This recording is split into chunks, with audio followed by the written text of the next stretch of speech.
করিয়া একটা বই লেখছে, ওই বইয়ের নাম দিয়েছে রঙ্গিলা রসুল। এ মুসলমান,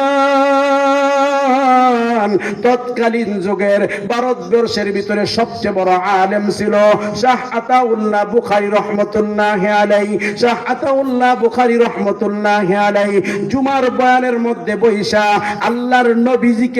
আল্লাহর নবীকে নিয়া কেউ যদি ব্যঙ্গ করে তার কি শাস্তি হবে এই আয়াতটা তেলাওয়াত করিয়া রাসূলের হাদিস থেকে হাদিস আইনা চমৎকার কথা বলেছে। ওই জুমার বয়ানের মধ্যে ডাক্তার ছিল, ডাক্তারের রক্তের মধ্যে গরম আসে না। ইঞ্জিনিয়ার ছিল, ইঞ্জিনিয়ারের রক্ত গরম হয় না। মৌলবী মাওলানা ছিল, তাদের রক্তের ভিতরেও গরমই আসে না। কিন্তু একটা মাসুম বাচ্চা যার বয়স মাত্র 14 থেকে 15 বছর, ও মুসলমান, গরিবের সন্তান, বড় লোকের সন্তান নয়, যুবকটা ছেলেটার নাম হলো ইমাম উদ্দিন। ইমাম উদ্দিনের বাবা দুনিয়ার জমিনে নাই। মুসলমান রে আমার, ইমাম উদ্দিন অন্যের বাড়িতে কাজ করে।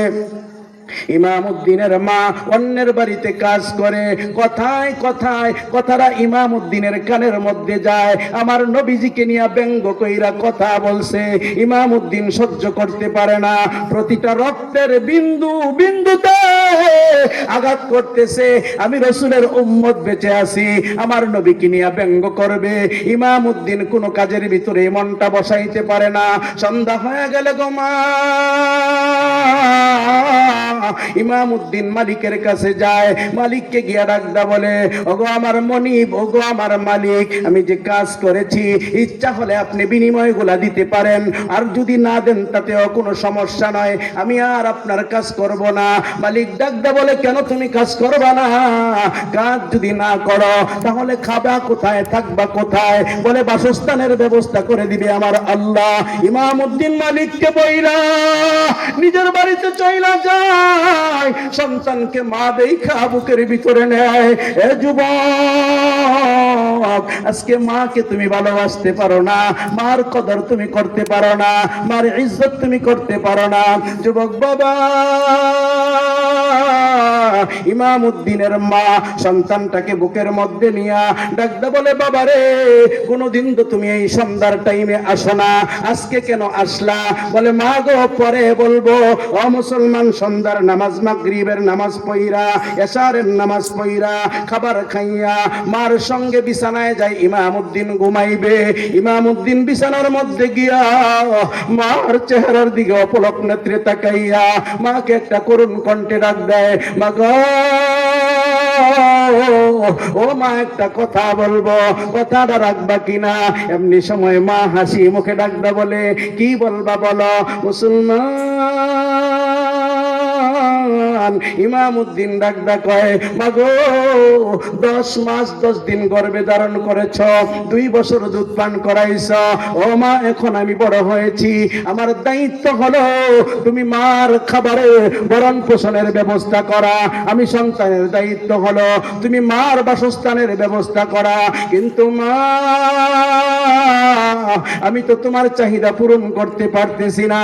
ও মা, তুমি যদি তোমার দুধের দাবিটা ছাড়তে পারো, দুনিয়ার চাহিদা আমি নিবারণ করতে পারতেছি না, কিন্তু তোমাকে কথা দিতেছি, তুমি যদি তোমার দুধের দাবি ছাইরা দাও, মা গো, দুনিয়াতে হয়তো বা তোমাকে শান্তি দিতে পারবো না, কিন্তু কথা দিতেছি, পরকালে নবীর হাতে হাউজে কাউসারের পানি পান করাইয়া বিনা হিসাবে জান্নাতের ফয়সালা করে দিব। মুসলমান বন্ধুরে আমার, ছোট্ট বাচ্চা, 14 থেকে 15 বছর বয়স, মা মনে করেছে দুষ্টামি করে। মা ডাকদা বলে, বাবা, বুঝলাম না, একটু বুঝিয়ে বলো।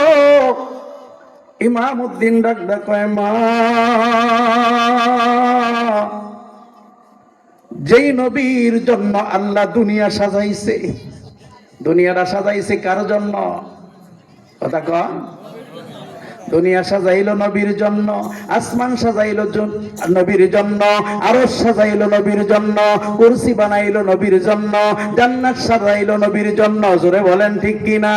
নবী না নাই, ওই জায়গায় কোনো কিছুই নাই।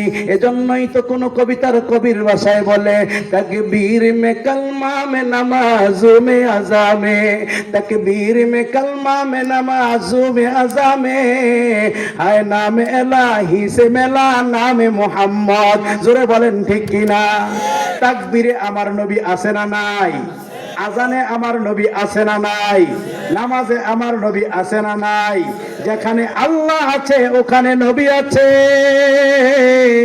ও মুসলমান, ভালো করে বুঝো। মুসলমান বন্ধুরে আমার, কথায় কথা একটা কানের ভিতরে কথা বাজতেছে, খারাপ লাগতেছে আপনি গো? শেষ করে দেওয়া দরকার।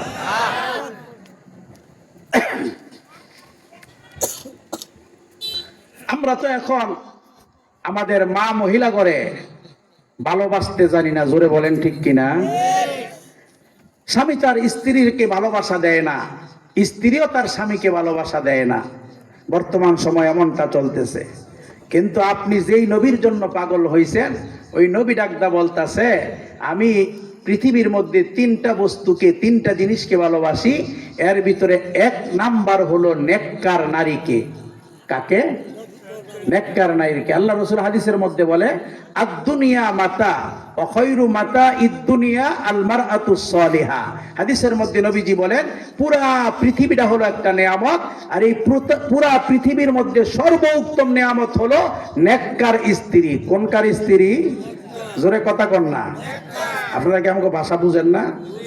আমাদের ঘরের মধ্যে যে স্ত্রীগুলো আছে এগুলা মারাত্মক নেককার। হ্যাঁ, রাবিয়া বসরি। আমাদের এই যে মনে করেন আপনি এই টিকরি বাজারের, আজকে এই বাজারের আশেপাশে যত মহিলা আছে, হ্যাঁ মাশাআল্লাহ জিলে প্রত্যেকটা মহিলা একেবারে 5 ওয়াক্ত নামাজ গন্যা পড়ছে। না না, হেরা ভালো মানুষ। আপনি কইলে চলবো, একটাও করেন নাই, এল্লা কিন্তু বেশটা লাগান।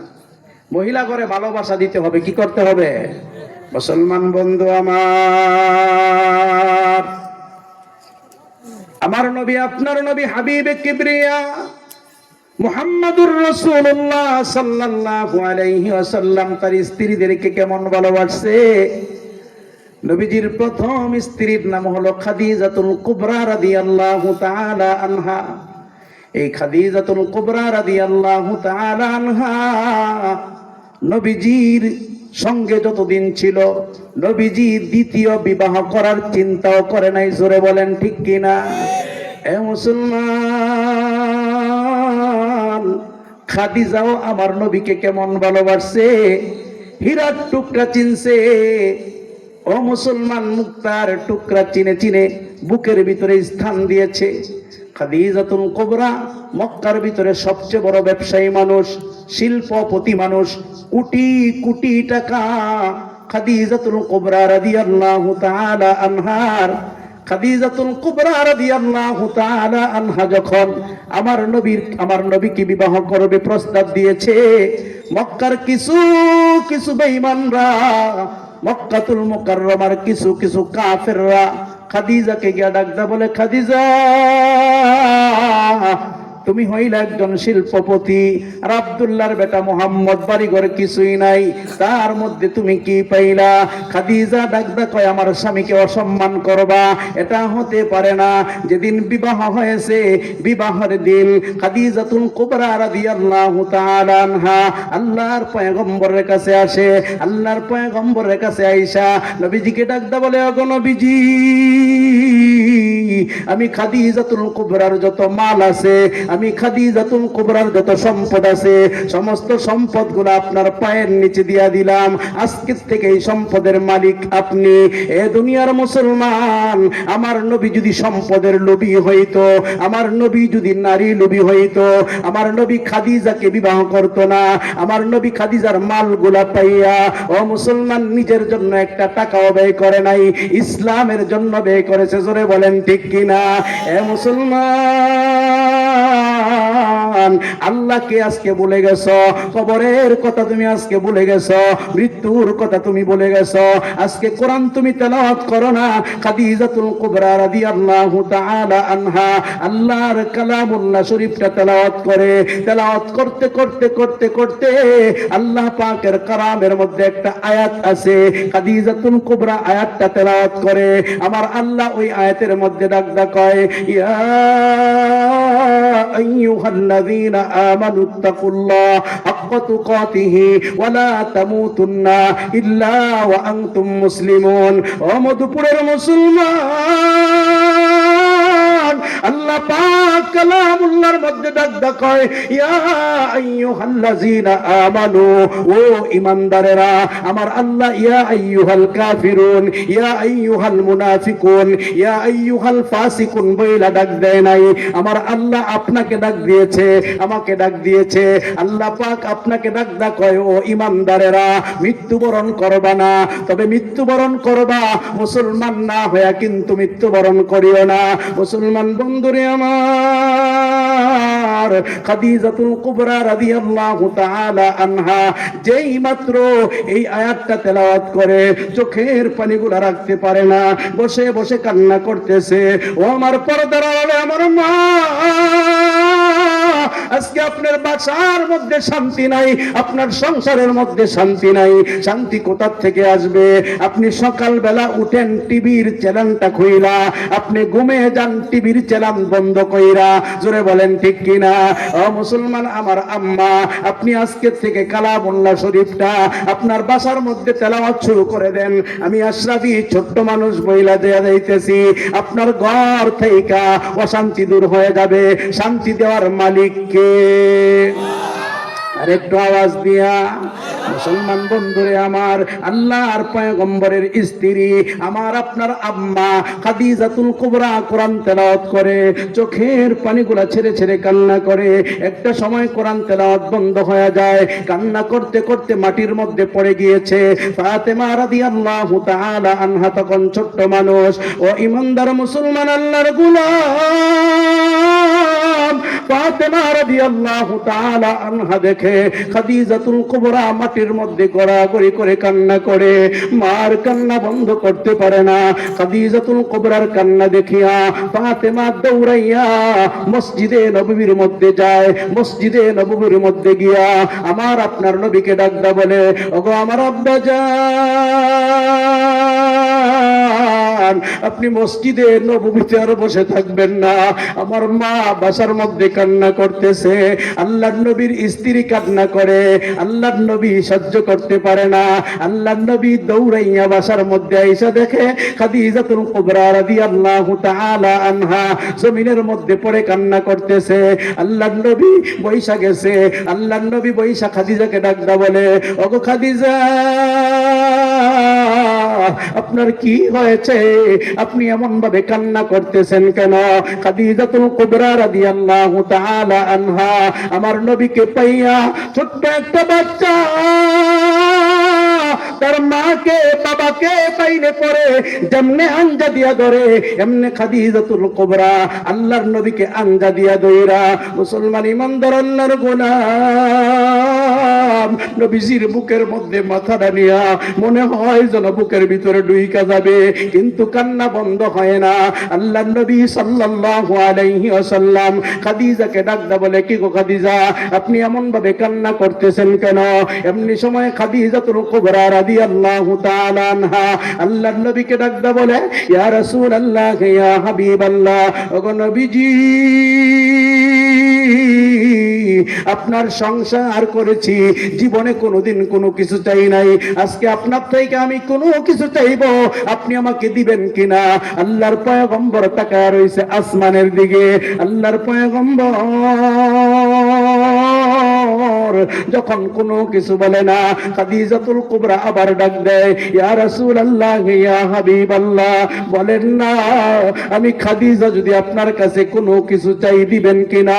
আল্লাহর নবী খাদিজাকে ডাকদা বলে, খাদিজা রে, আপনি তো আমার অবস্থা জানেন, এমন কোনো কিছু চাইেন না আমি নবী যেন না দিতে পারি। আল্লাহর নবীকে খাদিজাতুল কুবরা ডাকদা বলে, ইয়া রাসূলুল্লাহ, ইয়া হাবিবাল্লাহ, আপনি দিতে পারবেন না এমন কোন জিনিস আমি চাইব না, আপনার কাছে আছে, আপনি ইচ্ছা করলে দিতে পারবেন, আমি এমন জিনিস চাইব। আল্লাহর নবী ডাকদা কয়, খাদিজা তাহলে আপনি চান কি চান?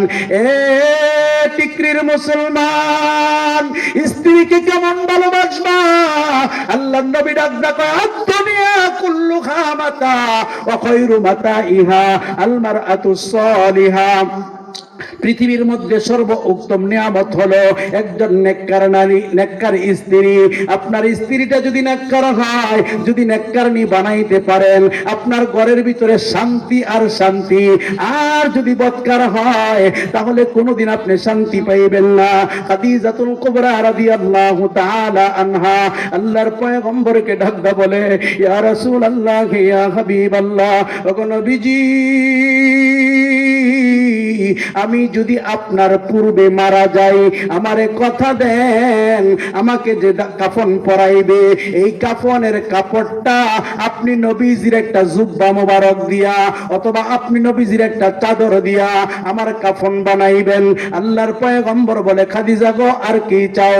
এমনি সময় খাদিজাতুল কুবরা ডাকদা বলে, ইয়া রাসূলুল্লাহ, ইয়া হাবিবাল্লাহ, 2 নাম্বার, আমি যদি আপনার পূর্বে মারা যাই, আমার লাশটাকে আপনি নিজ হাতে কবরের মধ্যে রাখবেন।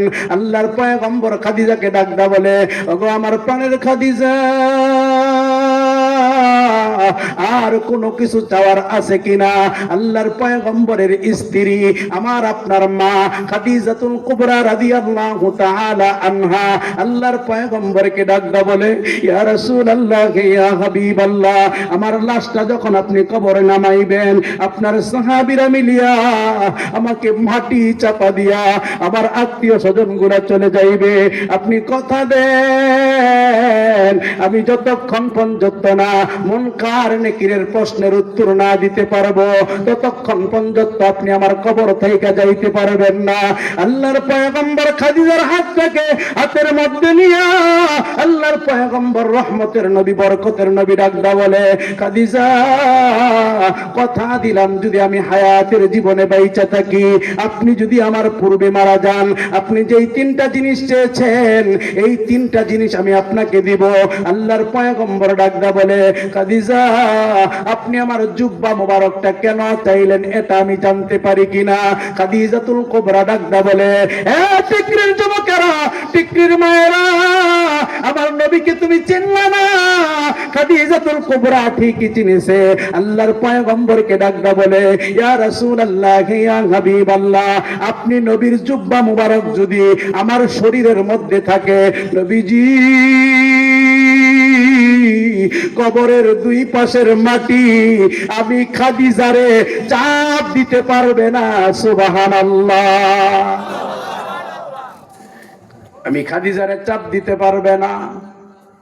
আল্লাহর পয়গম্বর কয়, খাদিজারে, বুঝলাম আমি পয়গম্বরের জুব্বার বরকতে কবরের মাটি তোমাকে চাপ দিবে না, আমি নবী, কেন তোমার দেহটা মাটির মধ্যে নামাইতে হবে?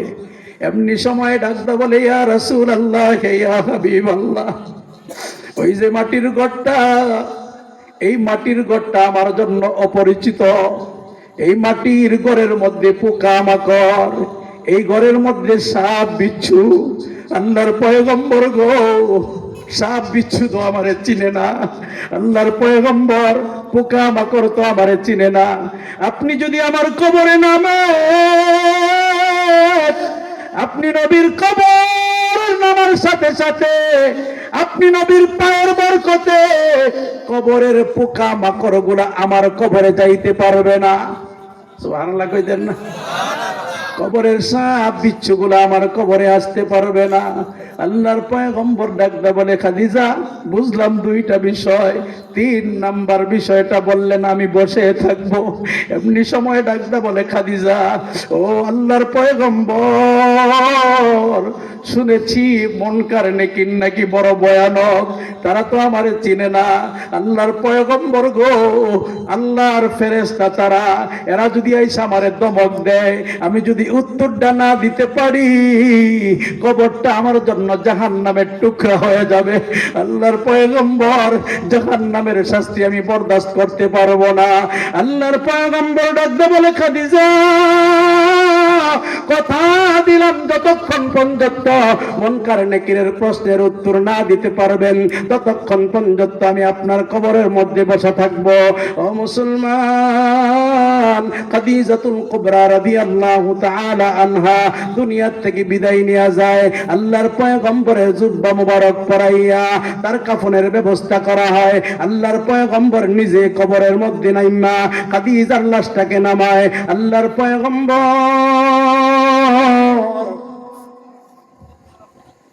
রহমতের নবী, বরকতের নবী, সাহাবায়ে কেরাম মাটি চাপা দিয়া যার যার মতো চলে গেছে। উমর দাঁড়িয়ে আছে, আল্লাহর নবীকে ছাড়া যায় না। আবু বকর দাঁড়িয়ে রয়েছে, আল্লাহর হাবিবকে ছাড়া যায় না। উসমান দাঁড়িয়ে আছে, আল্লাহর নবীকে ছাড়া যায় না। এ মুসলমান, কেউ কোনো কথাও বলতে পারে না। আস্তে করে আবু বকর সিদ্দিক আল্লাহর পয়গম্বরের কাঁধের মধ্যে হাত রাখে। আল্লাহর পয়গম্বর আবু বকরের দিকে তাকাইছে। আবু বকর তাকায় দেখে আমার নবীর গাল বেবে মুক্তার দানার ন্যায় পানিগুলা ঝরতেছে। আবু বকর ডাকতে বলে, ইয়া রাসূলুল্লাহ, কে ইয়া হাবিবাল্লাহ, আপনাকে সান্ত্বনা দেওয়ার মতন ভাষা আমার নাই। আল্লাহর পয়গম্বর গো, সাহাবায়ে কেরাম বাহিরে অপেক্ষামান, আপনি যদি তাদেরকে বিদায় দেন তবেই তারা যাবে, অন্যথায় যাবে না। আল্লাহর পয়গম্বর ডাকতে বলে, আবু বকর আপনি সহ সবাই চলে যান, আমি যাইব না আমার স্ত্রীর কবর সাইরা। এ মুসলমান, আবু বকর দাঁড়িয়ে আছে, উসমান দাঁড়িয়ে আছে, আলী দাঁড়িয়ে আছে, কেউ যায় না। আল্লাহর হাবিবও যায় না। এ মুসলমান, আল্লাহর হাবিব বসা 1 ঘন্টা হয়ে যায়, আল্লাহর হাবিব যায় না। এমনি সময় জিবরাইল আমিন আলাইহিস সালাতু ওয়াস সালামকে আমার আল্লাহ ডাকদা কয়, ওরে জিবরাইল,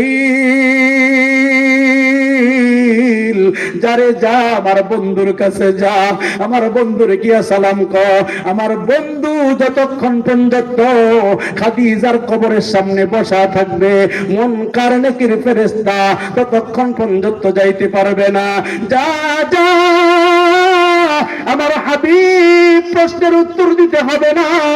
খাদিজার পক্ষ থেকে, আল্লাহর পয়গম্বরের পক্ষ থেকে আমি মহান আল্লাহ খাদিজার প্রশ্নের উত্তর আমার কুদরতি জবান দিয়া দিব। সুবহানাল্লাহ। এ মুসলমান, ওই নবীজির দরকার আছে না নাই?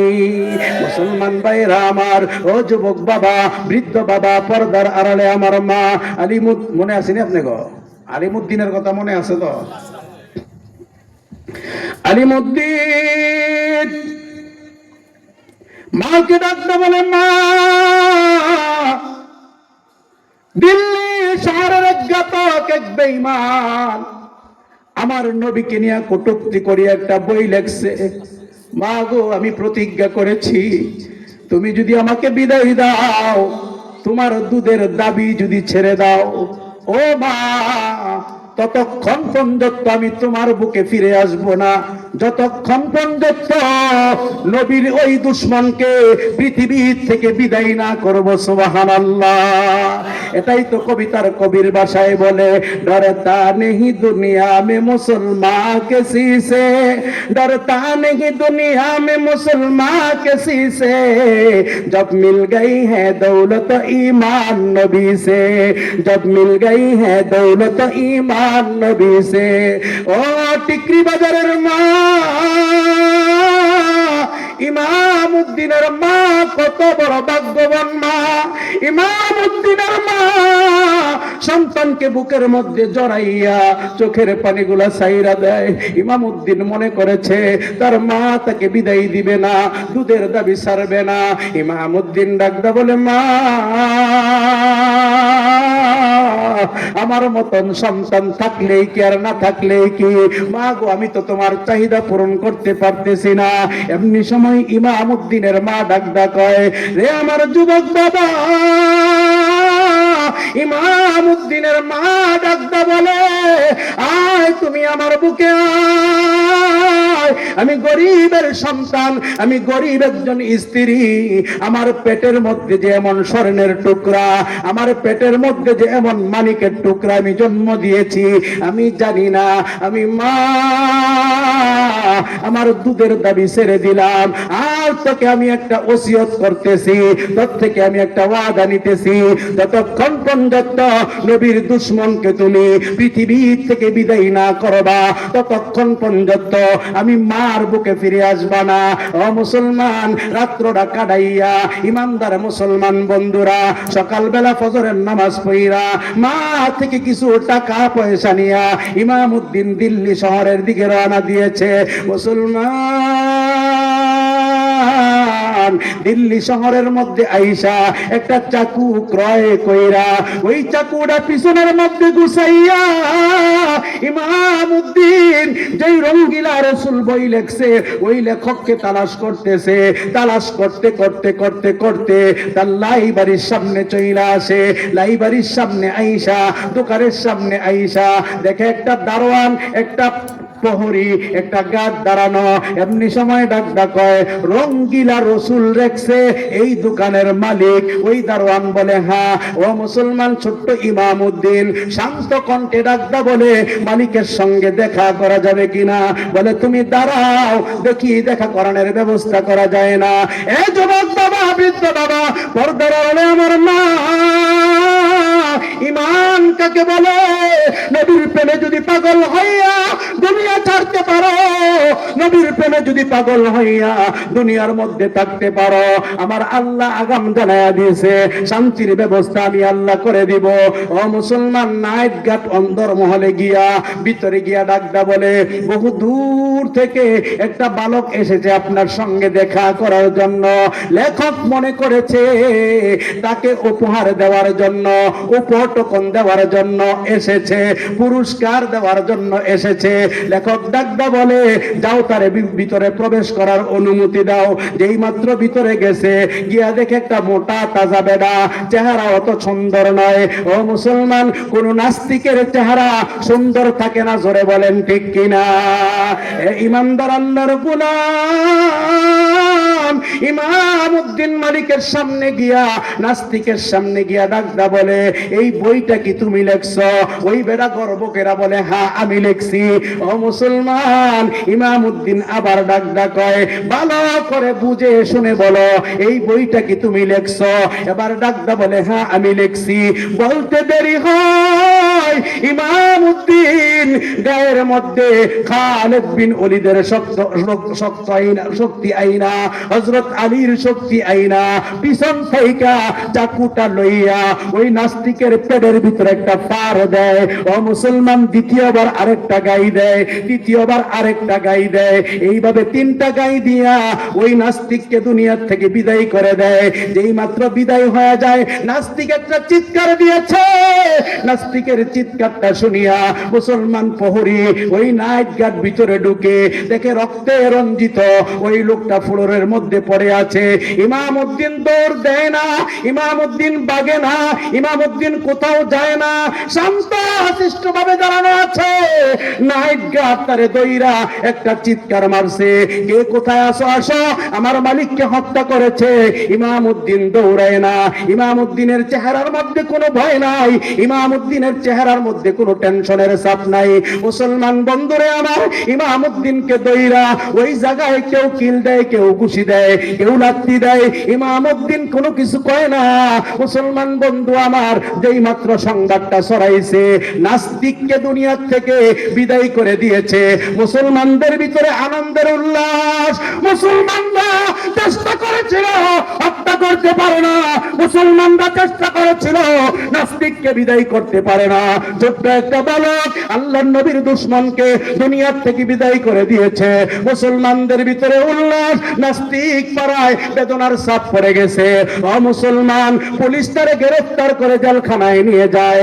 ভারতবর্ষ দিল্লি শহরের মুসলিম লয়াররা, মুসলিম আইনজীবীরা ইমাম উদ্দিনের কাছে যায়। ইমাম উদ্দিনকে গিয়ে ডাকতে বলে, ইমাম উদ্দিন তুমি আমাদের কথা অনুযায়ী কথা বলবা, তোমার ভিতর থেকে কোনো কথা বলবা না। ইমাম উদ্দিন ডাকতে বলে কি বলতে হবে? মুসলমান ওকালতি যারা করে, উকিল যারা করে, তারা সত্যকে মিথ্যা বানায়, মিথ্যাকে সত্য বানায়। ইমাম উদ্দিনকে মিথ্যা শিক্ষা দিতেছে। ইমাম উদ্দিন ডাকতে কয় না না না, দুনিয়ার কোনো টাকার নেশায় নয়, দুনিয়ার কোনো ইজ্জতের নেশায় নয়, দুনিয়ার কোনো জোশ খ্যাতির নেশায় নয়, আমি আমার নবীজির নেশায়, নবীজির ভালোবাসায়, নবীজির দুশ্মনকে, আল্লাহর দুশ্মনকে পৃথিবীর থেকে সজ্ঞানে স্বেচ্ছায় বিদায় করেছি। দীপ্ত কণ্ঠে এটা আমি আদালত পাড়ায় বলবো। মুসলমান, মুসলমান পাড়ার ভিতরে হায় হুল্লার হয়ে গেল, হায় হতাশ চলতেছে, হায় হায় ইমাম উদ্দিনকে কেমন করে বাঁচাইতে হবে। ইমাম উদ্দিনের ভিতরে কোনো ধরনের টেনশন নাই, কোনো ধরনের চিন্তা নাই। আমাদের বাংলাদেশের ভিতরে তখন সবচেয়ে বড় লয়ার হলো এক এম ফজলুল হক। এক এম ফজলুল হকের কাছে সংবাদ আছে, আমাদের একজন মুসলিম, একজন বালক রঙ্গিলা রসুল যেই লেখকটা, ওই লেখকটাকে পৃথিবীর থেকে বিদায় দিয়েছে, হত্যা করে ফেলেছে, তার পক্ষে আপনাকে লড়তে হবে। মুসলমান, এক এম ফজলুল হকের ভিতরে ইমানি জজবা চইলা আসছে। এক এম ফজলুল হক ডাকডা কয়, ও দিল্লির মুসলমানেরা জেনে রাখো, একটা টাকাও দিতে হবে না, আমি ফজলুল হক মুসলমানের পক্ষে লড়বো, নবীজির পক্ষে লড়বো। এই যুবক বন্ধুরা, বৃদ্ধ বাবারা, এই জমিনের মধ্যে যদি আমার নবীকে নিয়ে কেউ ব্যঙ্গ করে, কারা কারা পারবা ইমাম উদ্দিনের রক্ত নিয়ে, ইমাম উদ্দিনের ইমান নিয়ে ওই নাস্তিকদেরকে দুনিয়ার থেকে বিদায় করে দিতা। দুইটা হাত উঁচু করে আমার আল্লাহরে দেখা দাও।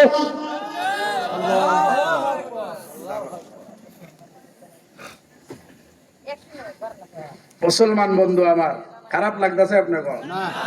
শেষ করে দেই, নানা বলে চলবো? কটা বাজে? আরে সর্বনাশ, 12টা বেজে গেছে। আল্লাহ মাফ করে দেখ, সকলে বলেন আমিন। ইমাম উদ্দিন কিসের নেশায় করছে? আল্লাহর নেশায়, নবীজির নেশায়, জান্নাত পাওয়ার নেশায়। জোরে বলেন ঠিক কিনা? আচ্ছা, জান্নাতের মধ্যে আল্লাহ কি রাখছে এটা জানা দরকার আছে নি? জানা দরকার আছে? এই মুসলমান, সূরা ওয়াকিয়া নামক সূরা ওয়াকিয়া একটা সূরা, সেটা জানেননি আপনারা? হ্যাঁ জানেন? আপনি একলা জানেন, হ্যাঁ তো জানেন, আর তো কইতেও পারে না। সূরা ওয়াকিয়া নামক একটা সূরা, ওই সূরার মধ্যে আল্লাহ ডাকদা বলে, আলা সুরুরিম মাউদুনা, ও ঈমানদারেরা, দুনিয়ার মেলা রাইখা, দুনিয়ার যাতনা রাইখা, দুনিয়ার টিভি রাইখা আশরাফি ওয়াজ করবে, মশিউর রহমান রব্বানি ওয়াজ করবে, টিকরি বাজারের মসজিদের পক্ষ থেকে ওয়াজের ব্যবস্থা করবে। তোমরা এসে বসেছিলা, ইচ্ছা করলে গানের আড্ডায় যাইতে পারতা, ইচ্ছা করলে নাইচের আড্ডায় যাইতে পারতা। আমি আল্লাহ তোমাদেরকে ওই শক্তিরা দিয়েছিলাম, যাও নাই।